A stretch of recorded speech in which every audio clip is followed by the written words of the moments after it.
20 বছর পর রাজনাথ মুখার্জির হাত ধরে মুখার্জি বাড়িতে ফিরে এলো জগদ্ধাত্রীর মেয়ে দুর্গা মুখার্জি।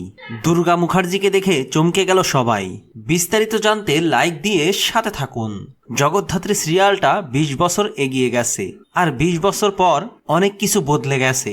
সেই সাথে জগদ্ধাত্রীর মেয়ে দুর্গাও অনেক বড় হয়ে গেছে, আর সে তার মায়ের চেয়েও অনেক বেশি ডানপিটে হয়েছে। কোথাও কোনো অপরাধ দেখলেই দুর্গা সেখানে ঝাঁপিয়ে পড়ে। এমনকি দুর্গা সবসময় আশ্রমের বাচ্চাদের সাথে খেলাধুলো করে।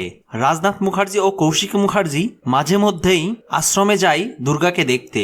তবে দুর্গার এই দুরন্তপনা জগদ্ধাত্রী নিজেও দেখেছে, আর 20 বছর পর নিজের মেয়েকে দেখে জগদ্ধাত্রীর চোখ দিয়ে পানি গড়িয়ে পড়ে। তবে যাই হোক, দুর্গার যেহেতু 20 বছর পূর্ণ হয়েছে, তাই কৌশিক মুখার্জি অফিসে একটা ইভেন্ট আয়োজন করেছে, আর সেখানেই কৌশিক মুখার্জি দুর্গাকে নিজের চেয়ারে বসাবে, আর দুর্গাকে মুখার্জি বাড়িতে ফিরিয়ে আনবে স্বয়ং রাজনাথ মুখার্জি।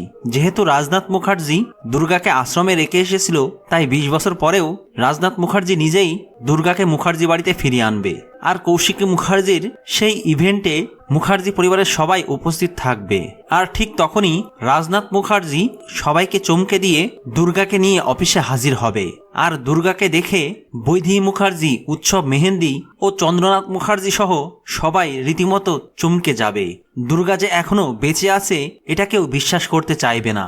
তবে দুর্গা তো হুবহু তার মায়ের মতোই হয়েছে, তাই সবাই এটা ভালোভাবেই বুঝতে পারবে যে ওটাই জগদ্ধাত্রীর মেয়ে দুর্গা।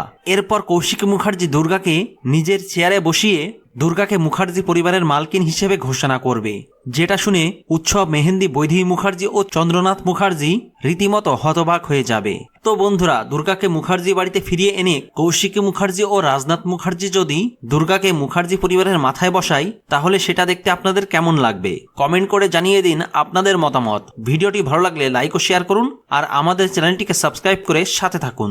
ধন্যবাদ।